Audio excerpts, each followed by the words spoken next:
quando o Senhor trouxe dos cativeiros os que voltaram a Sião, estávamos como os que sonham.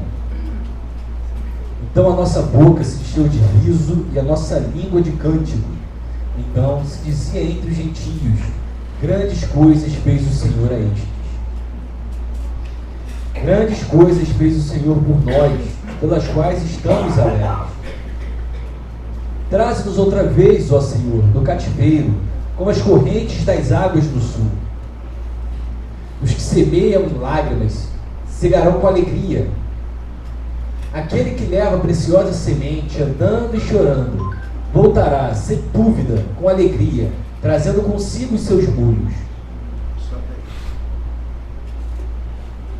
Amém? Estenda as mãos na minha direção. Fala: papai, abençoa o João. Que a palavra que ele vai trazer seja cura para ele e para cada um de nós. Seja uma palavra transformadora, uma palavra de mudança, de restauração em nossas vidas, pela ação do Espírito Santo, em nome de Jesus. Amém.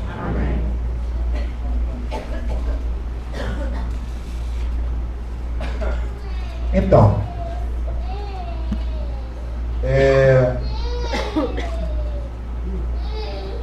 essa palavra, ela começa, e eu vou fazer uma pregação dentro da literalidade do texto. Eu vou trabalhar em cada versículo, tá?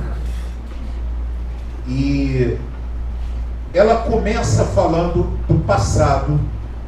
Ela vai falar do passado, do presente e do futuro.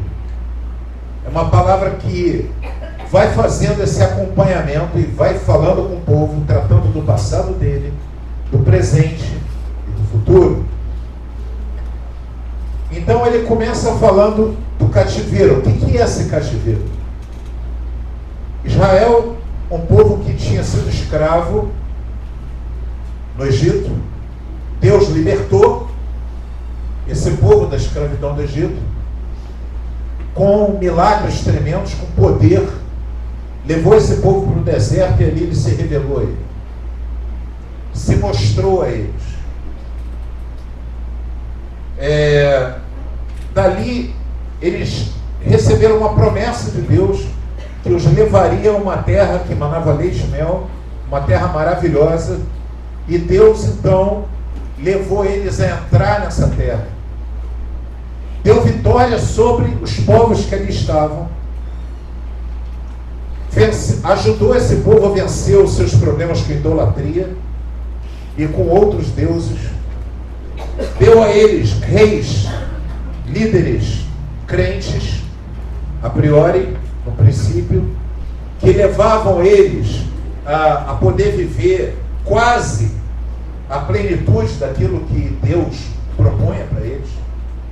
Deus deu a eles isso e eles então recusaram, se dividiram, passaram a adorar um bezerro de ouro. Quem está me escutando? Deus permitiu reis ímpios sobre eles, mas mandou profetas, profetas que falavam por Deus a esse povo. E esses profetas falaram, e mesmo assim esse povo não se arrependeu.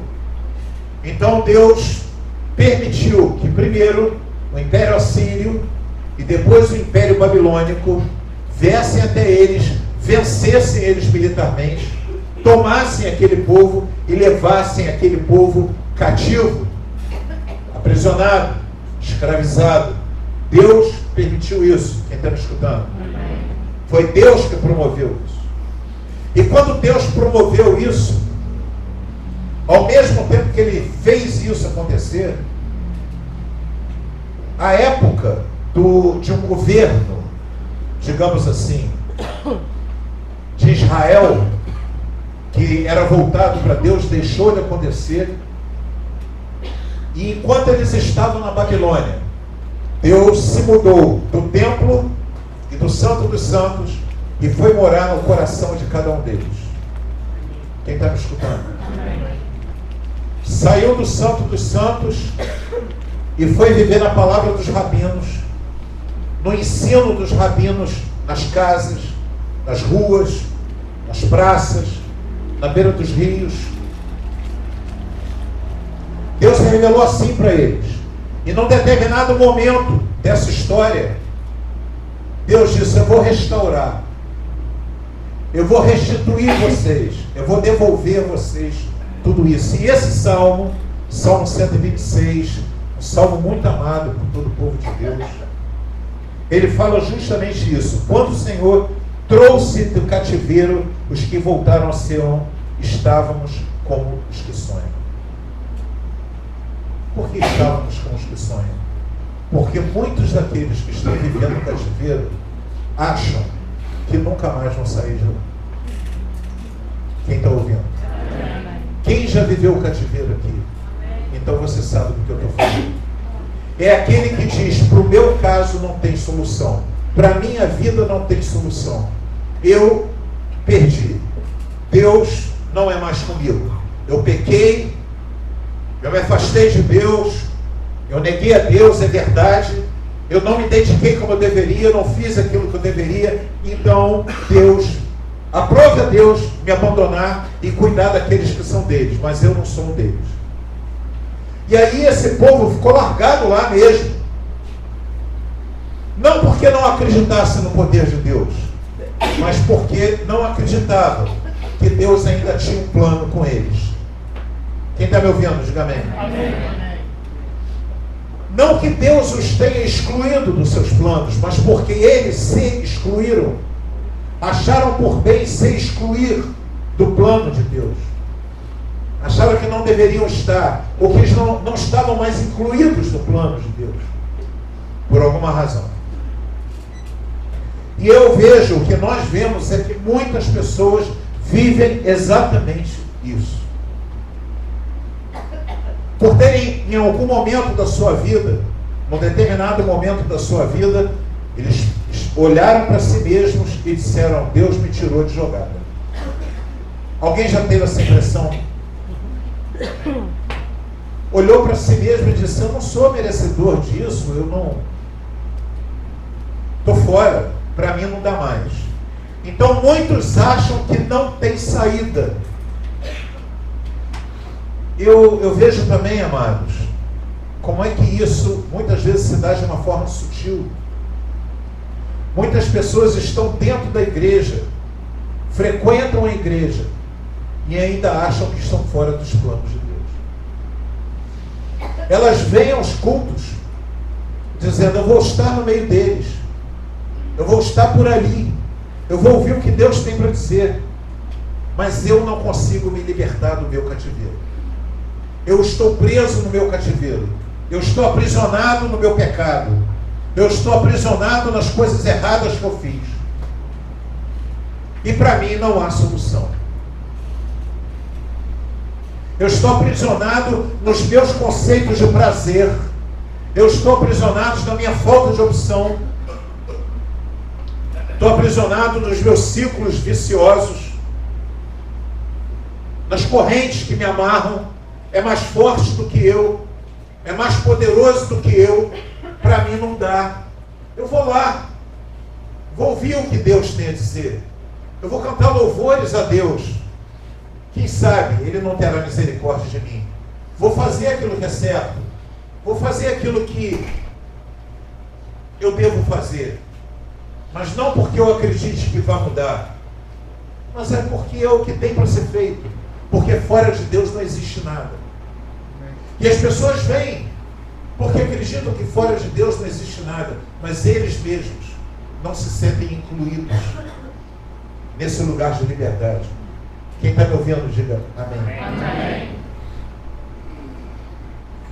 E aí a gente vê esse cativeiro, e num determinado momento, por nada, Ciro, imperador no Império Medo-Persa, não há nenhuma razão política, não há nenhuma razão econômica, pelo contrário, não há nenhum motivo razoável para ele fazer aquilo que ele fez.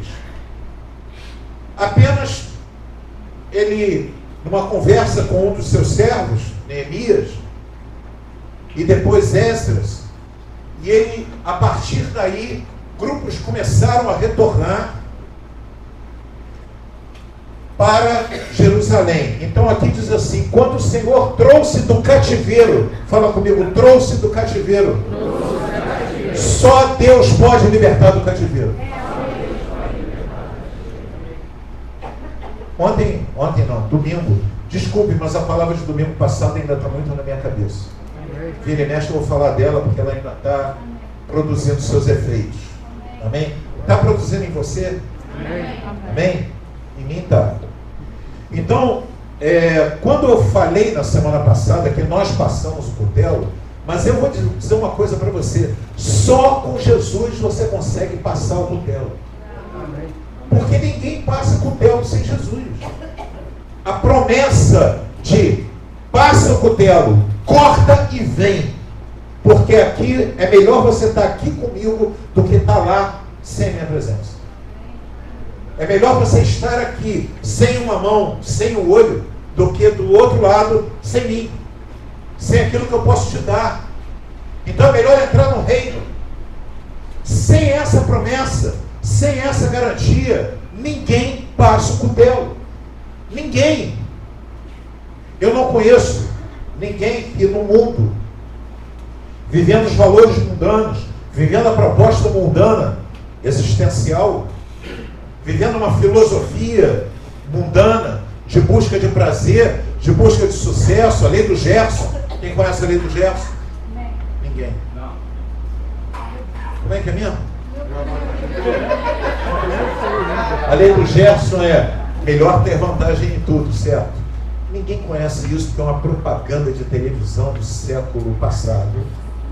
Amém, amados? Na década de 70, 80, e o Gerson aparecia na televisão e fazia uma propaganda de cigarro, e acendia um cigarro e dizia melhor ter vantagem em tudo, certo? E aí criou-se essa palavra de lei do Gerson, que é: eu quero ter vantagem em tudo, eu quero me dar bem em tudo, eu passo a mão, eu passo a perna em todo mundo, eu me dou bem em qualquer parada, eu sou o cara que sempre me dou bem, eu sou um cara que engano todo mundo, que suplanto todo mundo, que vou à frente de todo mundo. Essa é a chamada lei do Gerson. Qualquer negócio que eu faço, eu tenho vantagem. Quem está me escutando? Amém. Então essa filosofia mundana de ser, essa filosofia mundana de existir, eu não conheço ninguém que corte, ninguém que passe cutelo, nem ninguém que arranque o olho, em nome da moral e dos bons costumes. A gente vai encontrar pessoas que dizem que fazem isso, mas que fazem de verdade, não vão fazer. Para você fazer isso, só com a força de Cristo. Só com Cristo na sua vida. Quem está me escutando? Fala para o teu irmão do lado: religião não gera isso. Nenhuma religião. Nem a nossa. Fala, nem a nossa. Nenhuma religião gera isso. Quem gera isso é a presença de Deus na nossa vida. Deus entra na nossa vida e a gente passa a mão no cutelo. Deus entra na nossa vida, a gente corta o que tem que ser cortado por causa dele, por causa da garantia que ele te dá. Então, muitos acham que não tem saída. Melhor é ser feliz na Babilônia lembrando do passado. Quem está me ouvindo? A gente vê em alguns textos como é que aquele povo, acho que Salmo 37, 137, mas fala disso, quer dizer, aquele povo lembrando do passado, como era bom o tempo em que nós estávamos todos na presença de Deus, como era bom lá em Jerusalém, como era bom, como era bom, como era bom, como era bom, mas esse era bom era uma coisa do passado, como era legal, como era bacana o tempo que eu vivi em Deus, como era bom o tempo que a palavra de Deus falava comigo, como era bom quando o Espírito Santo tocava no meu coração, e as pessoas vão vivendo no passado como se essa palavra não fosse para ser vivida hoje.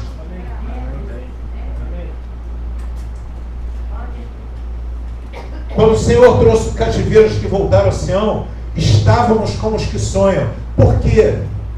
Porque sabe quando você diz assim: caraca, não acredito que Deus fez isso? Alguém já passou por isso? Eu me lembro que uma vez eu estava muito duro. Não, eu não posso falar que estava duro. Desculpa, amor. Eu estava ligeiramente sem dinheiro, né, amor? Assim, eu estava num momento crônico de, digamos assim, desprovido. Amém, amados? Desprovido de recursos. E aí, a última coisa, a gente pegava ônibus todo culto. Eu era pastor de uma igreja no Fonseca. Eu pregava lá. E eu, a Giza, a Rebeca pequenininha, criança de colo, né? E a Aline, a gente via do Fonseca para cá de ônibus, tá? E sim, a gente vivendo aquele momento financeiro legal.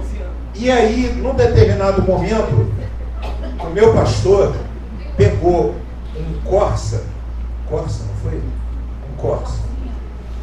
Pegou o Corsa e disse para mim assim: vai ficando com esse carro aí, que era do filho dele. Ele tirou o carro do filho e me deu. Você aguenta? Aí eu peguei o carro, comecei a rodar com o carro, e num determinado momento eu me dei conta que eu e Gislane estávamos andando de carro de novo.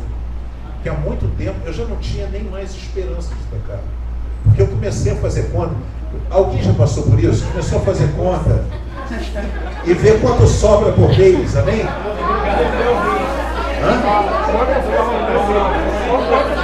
Comecei a fazer conta assim, vamos supor, sobra 100 reais. Se eu apertar muito, sobra 200 reais. Aí se eu levar 200 reais projetado, talvez daqui uns 25 anos, que estamos escutando, eu fazia essas contas, a conta. E a possibilidade, aí de repente, do nada, mas a gente orou, disse: Senhor, a gente é uma família e tal, a gente precisa de carro, né? Tá precisando de um carro, pô, vim de lá, vim pra cá e tal. E aí apareceu aquele carro. E um belo dia eu comecei a dirigir e parei e disse: Jesus, a gente está de carro. A gente está de carro. E aquilo foi demais. Alguém já viveu isso com Deus? Do nada, você olhar e dizer: cara, eu tô casado, eu tenho uma esposa, eu tenho um marido, eu tenho um filho, eu tenho aquilo que me aprisionava, eu tenho uma moto. Aquilo que me aprisionava não me aprisiona mais. Aquilo que me fazia sonhar está na minha mão.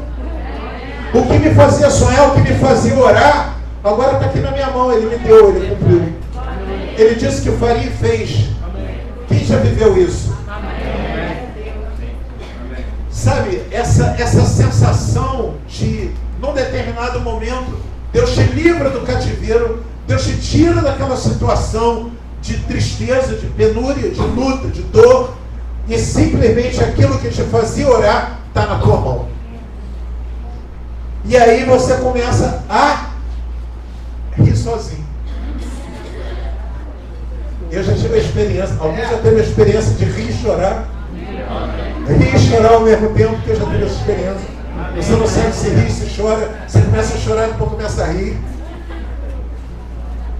Porque você diz: caraca, se cumpriu. Ele disse que faria, ele fez. Ele disse que daria, ele deu. Ele disse que mudava, ele mudou. Quem está me ouvindo, diga glória a Deus. É aquela incredulidade, a incredulidade misturada com alegria, a incredulidade que cai, e os nossos olhos se abrem, e a gente enxerga o poder de Deus. Deus nos libertou dos grilhões, nos tirou da escravidão daquilo que nos oprimia. Quem já viveu isso? Digam glória a Deus. Glória a Deus. Não, você não viveu. Vou dizer como é quem já viveu, como é que fala. Glória a Deus! É assim que a gente fica. Porque aquilo que nos aprisionava, aquilo que nos fazia sofrer, aquilo que nos envergonhava, aquilo que era Era um segredo tão obscuro e você orava a Deus para te livrar daquilo. Era uma coisa que você não podia nem contar, você não podia nem falar, porque você tinha vergonha, porque a vergonha te aprisionava, a vergonha te oprimia, mas não oprime mais, porque o Senhor veio e abriu as algemas. Essa é a sensação, essa é a alegria de quem é retirado do cativeiro de volta para o lugar da adoração chamado Sião. Vamos aplaudir o Senhor.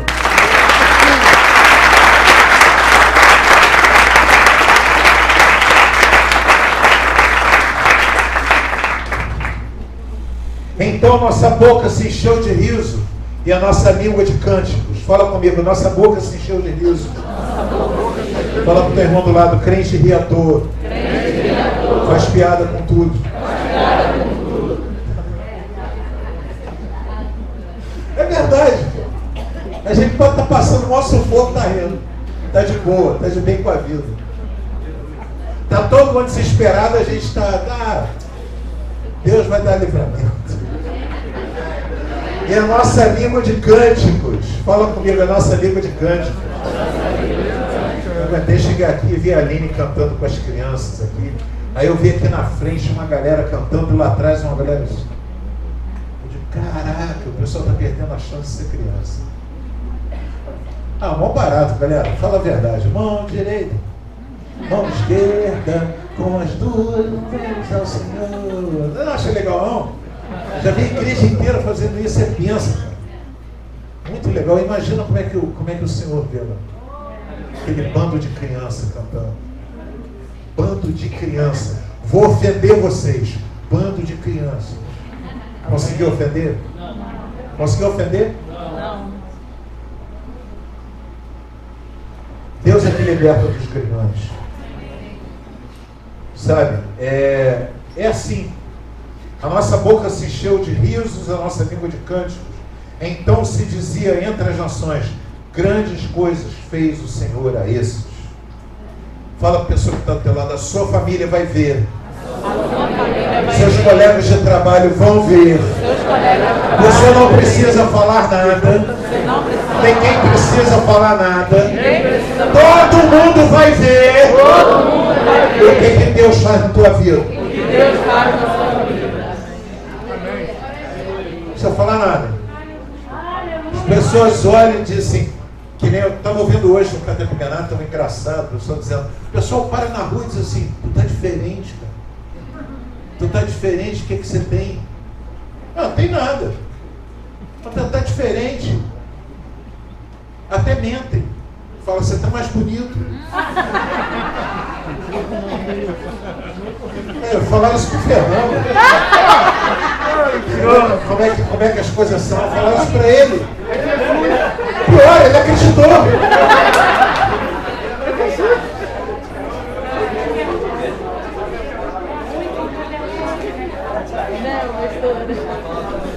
As pessoas dizem, você está diferente, teu semblante está diferente, tua postura está diferente, tuas palavras estão diferentes. Eu não mudei nada. Não, mudou sim. Não mudei não. Mudou. Você nem sabe que mudou, mas está todo mundo vendo. Você nem sabe o quanto você mudou.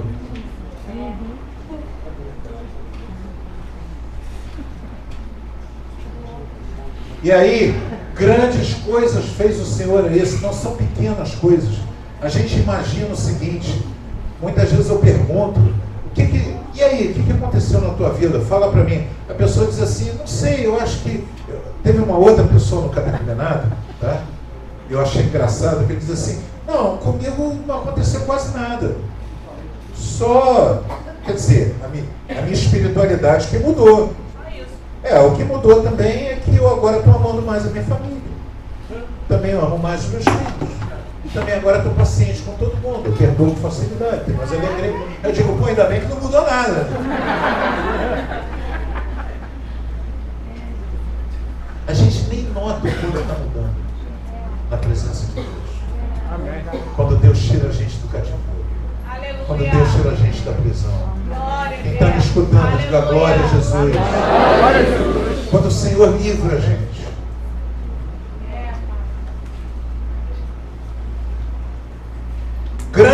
coisas, versículo 3, grandes coisas fez o Senhor por nós e por isso estamos alegres. Fala a pessoa que está do teu lado, a amputação vale a pena.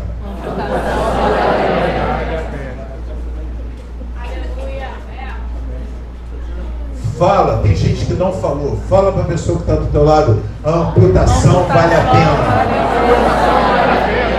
Tudo que estiver impedindo de entrar no reino de Deus vale a pena ser tirado.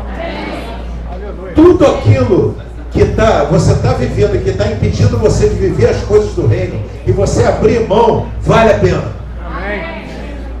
Vale a pena, porque a Bíblia está dizendo que grandes coisas fez o Senhor a esses e por isso estamos alegres.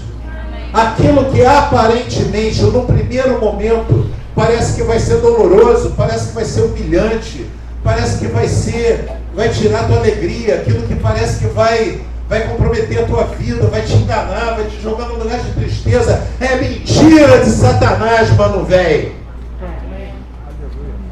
Vai te jogar num lugar de alegria, de liberdade, vai te jogar num lugar de verdade, coisas que você nunca viveu. Parece que vai ficar ruim, fica bom, fica muito bom.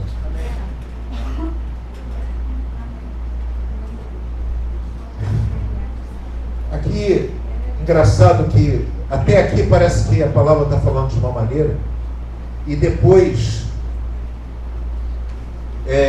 por favor, os últimos 3 versículos, versículo 4, 5 e 6. Alguém tem uma outra versão? Eu não gosto dessa versão, porque ela é mentirosa. A palavra que está ali não é Águas do Sul. A palavra que está ali é do Negueb. Do Negueb. Negueb é um... Alguém vê uma outra versão? Todo mundo puxando. Não pode olhar no Facebook nem no WhatsApp. A minha Bíblia está aqui. Restaura, Senhor, a nossa sorte, como as torrentes no Negueb. Amém. Quem leu isso? A irmã? Pode ler bem alto. Alguém pode dar o microfone para a irmã, por favor? Para que todos possam ouvir.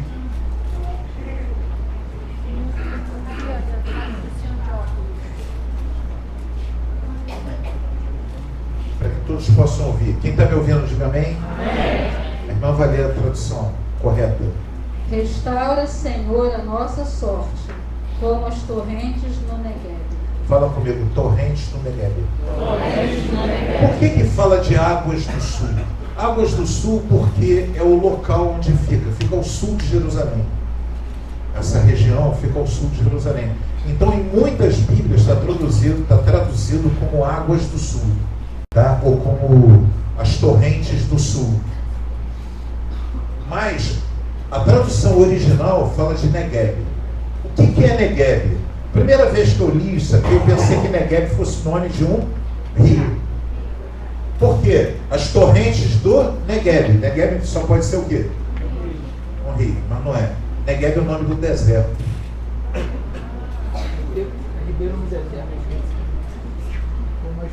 Negueb tem traduções que falam ribeiros do deserto. O pastor Gustavo está me falando aqui. A tradução que está no original, que eu já conferi, é Negueb. Tá? O que é? O que é isso aí? Por que cita torrentes e fala de um deserto? O que acontece? Essa região é uma região desértica, seca, cheia de pedra, uma pedra dura. Entretanto, em determinadas épocas do ano, por causa de torrentes de rio, aquilo ali forma cavidades que vão dos montes do Vale do Jordão até o mar Mediterrâneo, indo no sul abaixo de Jerusalém. E esses sulcos no deserto são secos, cheios de pedra. E quem chega ali vê só aqueles sulcos cheios de pedra. Mas numa determinada época do ano, Deus permite que as neves dos montes derretam e que as chuvas venham. E quando vêm as chuvas sobre os montes e as neves derretem, as águas descem e formam rios. Quem está me ouvindo? E esses rios ficam rios cristalinos no meio do deserto. E como os sulcos são secos, ou seja, são baixos, eles acumulam resíduos. Quando as águas vêm, transbordam. Então toda aquela região fica viva. Quem está me ouvindo? Amém. Então é bem capaz de alguém fazer uma viagem, era bem capaz de alguém fazer uma viagem, passar pelaquele lugar e está tudo seco, e quando voltar está tudo verde, com um rio de água cristalina passando pelo meio. Quem está me ouvindo?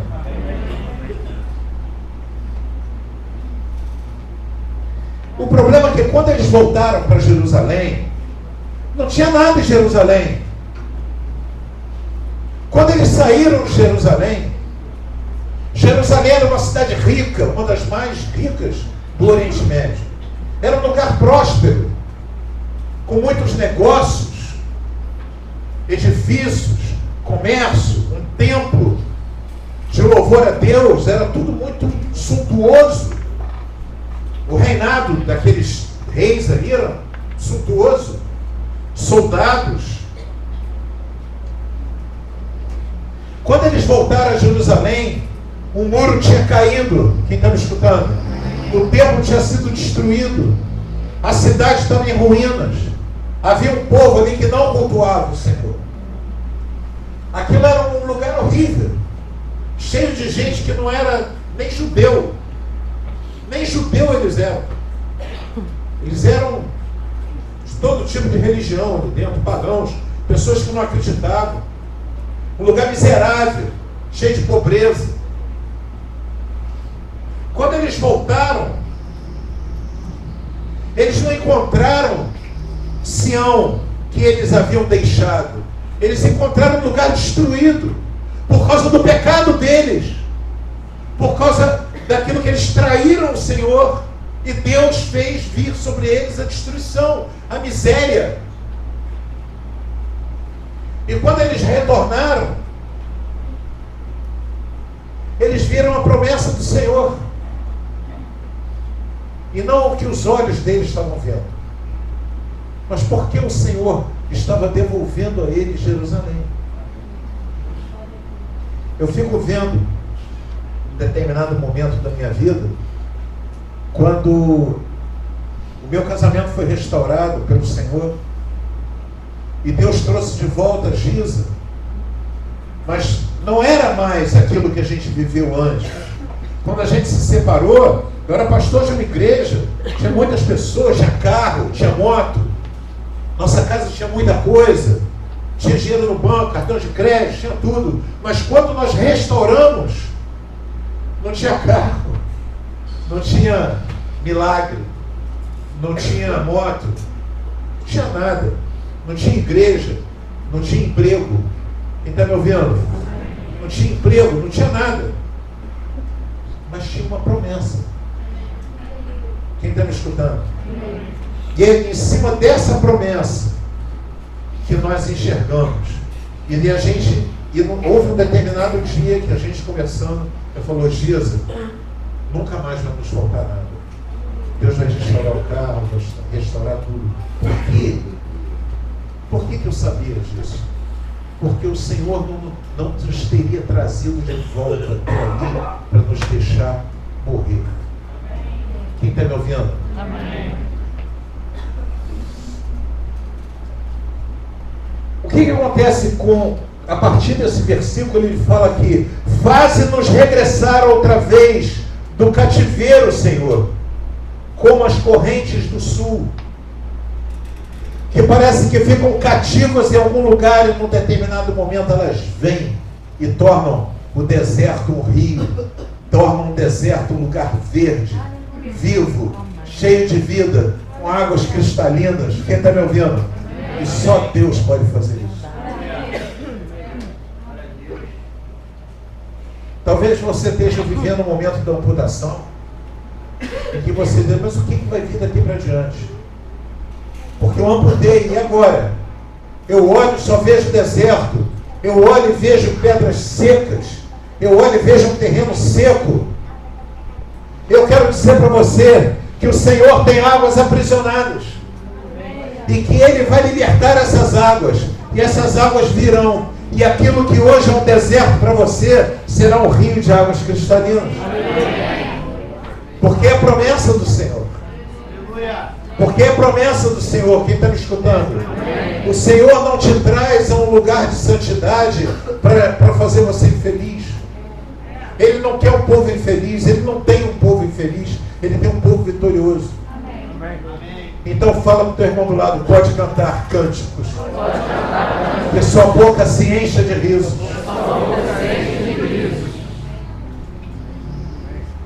Nós podemos confiar nisso. Nós podemos confiar nisso. Sabe, uma terra cheia de vida, verde, torrentes de água. A questão é a confiança na restauração. É confiar que aquele rio, que aquele lugar de terra seca não vai ficar seco para sempre. Aquele lugar de dificuldade, aquele lugar de tristeza não vai ficar sempre assim. O Senhor trará de volta. Quem está me escutando? O Senhor vai restaurar. O Senhor vai te trazer a alegria que Ele prometeu, porque o nosso Deus cumpre as promessas. Quem está me escutando? Fala para o teu irmão do lado, pode confiar. Pode confiar. Nosso Deus cumpre as promessas. A Ele uma salva de palmas. Pode aplaudir, aplauda mais. Aleluia.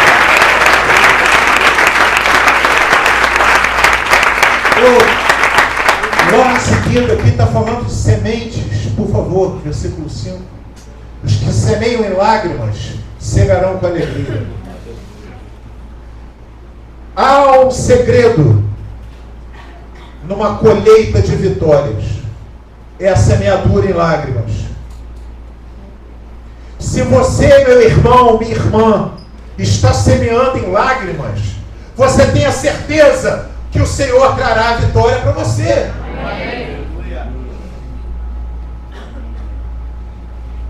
Se está difícil a plantação, você está com as sementes na mão, você tem as sementes da palavra de Deus, você tem as sementes das promessas de Deus, elas estão nas tuas mãos. O Senhor tem dado a cada culto, a cada oração, a cada adoração, o Senhor tem dado sementes preciosas aqui nesse lugar.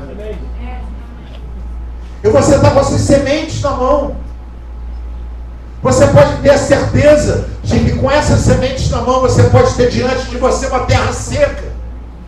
Bota semente naquilo que parece a terra seca. Bota semente porque a semente é boa. O Senhor vai fazer vir a água. Porque a nossa parte é botar semente. A nossa parte é confiar na semente. O semeador é aquele que bota a semente e não sabe o que vai acontecer. Ele não tem a menor ideia do que vai acontecer. O semeador é aquele que bota a semente e diz: eu perdi o controle. Eu não tenho mais controle do que vai acontecer. Eu só tenho a certeza de que a semente é boa. A única coisa que eu tenho a certeza de que a semente é boa. Então eu vou jogar essa semente, a terra parece seca.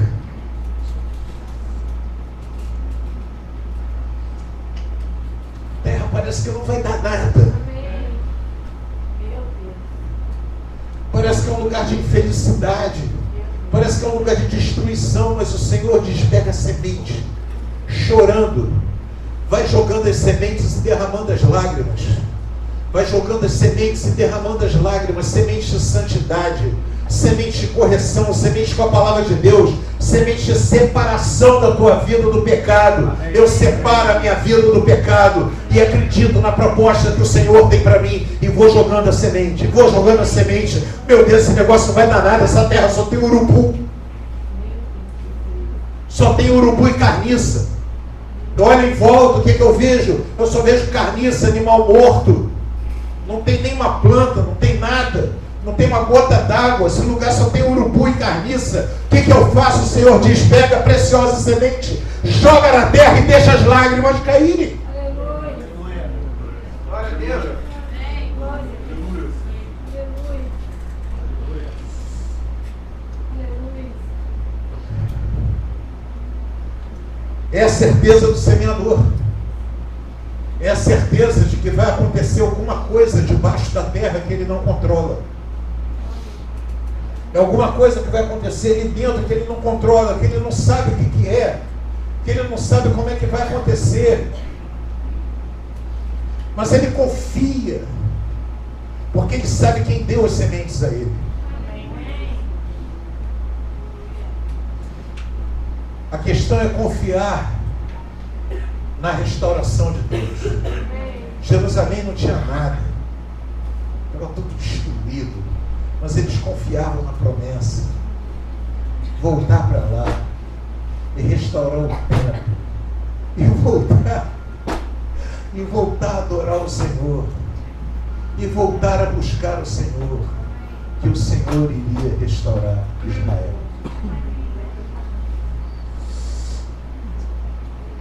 Eu quero falar uma coisa para vocês: plantem as sementes do Senhor. Versículo 6, que é o último versículo para a gente terminar.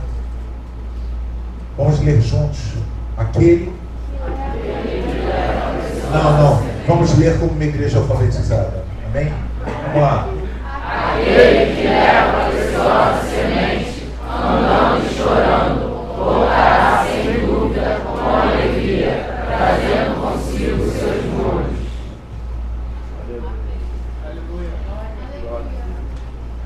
Plante a palavra de Deus. Plante a palavra de Deus na sua vida e na vida dos outros. Fala comigo: eu vou plantar a palavra. Eu vou plantar as sementes da palavra de Deus na minha vida, mesmo que a terra esteja seca, mesmo que aparentemente não tenha vitória. Eu vou plantar a palavra de Deus na minha vida e na vida dos outros. Eu vou olhar para uma vida que não vale nada. Eu vou olhar para uma pessoa que não vale nada. Eu vou dizer assim: essa pessoa não vale nada, essa pessoa não merece um investimento, essa pessoa não merece meu tempo, essa pessoa não merece que eu abra a boca e fale uma coisa boa para ela. É justamente o lugar onde Deus quer que você coloque a semente da palavra dele. Você vai olhar para o seu próprio pecado, para a sua própria limitação, e vai dizer assim: pô, em mim não adianta. Eu vou até ficar por aí, eu vou ficar lá perto da igreja, mas não, você vai deixar essa palavra ser implantada no seu coração, porque ela vai dar o seu fruto. Você com certeza vai trazer de volta a sua colheita. Quem está me escutando? Fala para a pessoa que está do teu lado: vale a pena amputar. Precisamos confiar na restauração do Senhor. Hoje eu sei que é um dia que muitos amputaram, que muitos se sentiram vazio, que muitos estão em dúvida como é que vai ser o futuro, que muitos estão sem saber como é que vai ser, como é que vai acontecer. Pois eu quero dizer para vocês: confia no Senhor. Eu não conheço ninguém arrependido de confiar no Senhor. Ninguém. Todos que confiaram no Senhor tiveram vitória. Todos que confiaram no Senhor até hoje. Eu tenho 23 ou 24 anos convertido, sei lá, 24. Todos que eu vi confiarem no Senhor. Não é confiar em religião, não é confiar no nome de igreja, não. Confiaram no Senhor. Eu não vi ninguém ser deixado na mão. Ninguém. Se confiar na proposta do Senhor, apostar todas as fichas na restauração do Senhor, Deus vai fazer milagres, como tem feito na minha vida, e vai fazer na vida de todos que confiarem. Amém?